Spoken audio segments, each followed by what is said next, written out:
Hey Eufy fans, it's me Paul, admin of the world's largest Eufy dedicated Facebook group, Eufy Security Camera Owners. Today I'm going to be looking at Eufy's new permanent outdoor lights, the S4 lights. These are very similar to the current E22 permanent outdoor lights that I have in the garden already.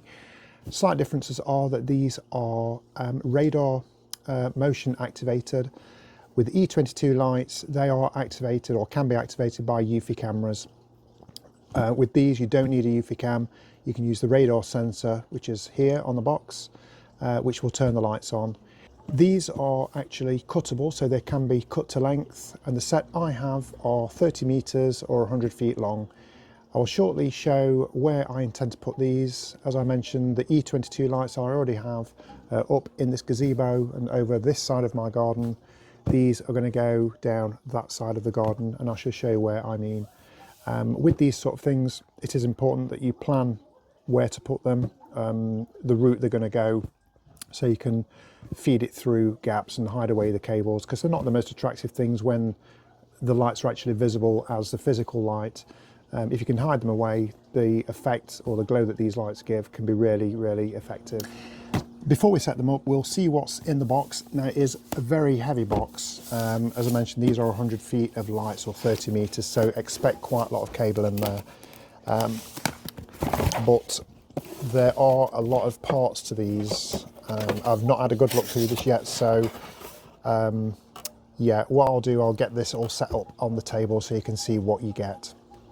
So as you can see, in the box we get another box. So the first thing we can see there are the lengths of permanent lights. That's what they look like, and as I mentioned, they're not the most attractive things if they're on show. If you can hide them away, the glow that these give is really nice. So the three lengths there, and you can connect these all together depending on how much you need. If this isn't long enough, you can buy another set and connect and carry on and make the set longer.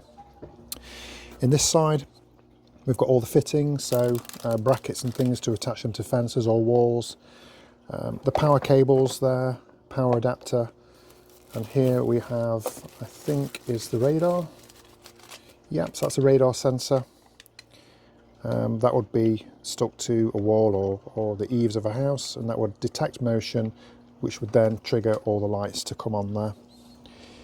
So as I mentioned, it's important to plan where you're going to put your lights before you start attaching anything. One of the main reasons for that is that the lights are directional, so one end of the socket will only fit into the power adapter. If you end up attaching it to fences and things, then try to connect the power, and it's the wrong way around, you're going to have to take it all down, turn it round and attach it to everything else again. So once you've got that sorted, which way around it needs to go, myself, I have neatly routed the cable into my gazebo power supply, which then comes out and goes down this flower bed on the inside of the flower bed. So the lights are hidden from view, but when they're lit you can see. Obviously they have quite a nice effect on these lights. Now if you've changed the way that these lights attach, the previous lights were screw holes on the fitment itself, so you had a little tab with a screw hole and you'd have to screw each light to the surface. It's quite awkward because the screw hole was there for me on the previous one, so it's hard to get a screwdriver in there. Now what they use are these, which are either adhesive or can be screwed, so you would attach that to there, for example, and then these lights just slide in like this. Now you just need to make sure when you are attaching these fittings that they're the right distance apart, so you can put it too far and then the light won't reach. So just sort of pre-plan that as well. So yeah, that's my first set of lights. There are two others in the box which I intend to continue with, maybe down this wall, I've not decided yet, or we may go across the garden this way. So with just one section of the lights fitted currently, I just wanted to see I was getting the right glow.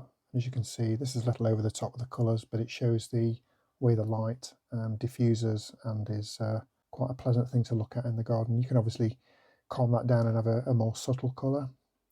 Again, really over the top, and this is showing my other E22 lights in conjunction with the new S4 lights. Controlling the lights via the app is simple, so the first screen shows you can press magic dice and get a random light show. The next few tabs are preset light shows, seasonal, flags and that sort of thing. You can then also personalise the lights, so each individual light is controllable. If I'd got all three connected together, there'd be a lot more there that I can play with. You can select the colours, and then you can select if they flash or if they pulse or flow. And then finally we have music flow, which beats the lights in rhythm to music. So as I mentioned, these new lights come with a motion detector, which is a radar, and you can set this to turn the lights on fully or to follow you as you walk. The way this is attached to the system is you get this T-piece cable. So it's a long T-piece there. What you can do with this is either you can connect it halfway through. Now these sets of lights have got a connector.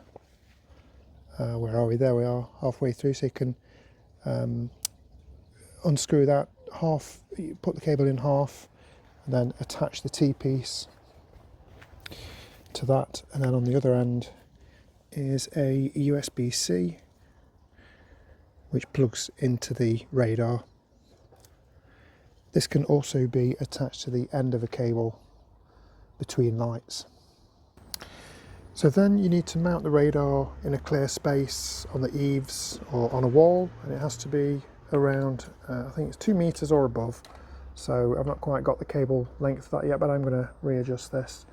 So that will trigger, and then we'll trigger the lights, which I have installed now on the bottom of this wall. So hidden away, it should give a nice glow tonight. So I'm looking forward to seeing what they look like.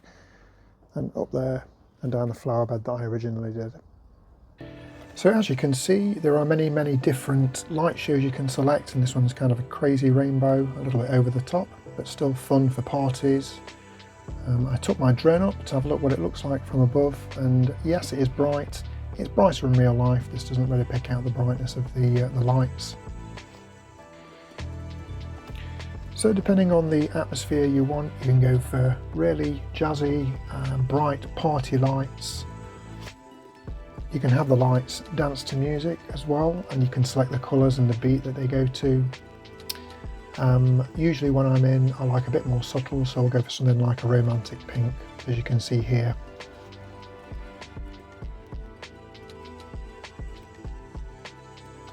So as mentioned, the lights can be triggered by 3 different ways. The first one being via the Eufy app. The second, you can get a Eufy cam to trigger the lights to come on if they spot a subject. And thirdly, via the included radar. The radar has a range of 12 meters and can trigger the follow me function, which works like this, where the radar detects your location and lights the appropriate lights. The lights are extremely versatile and can be mounted to, say, the eaves of a house, or like me, in the garden, or you could even mount them indoors. Wherever you decide to mount these lights, they are guaranteed to totally change the mood of that space. Thanks for watching, and I'd recommend you join our Facebook group Eufy Security Camera Owners and keep an eye out for upcoming discounts on these lights and all other Eufy products.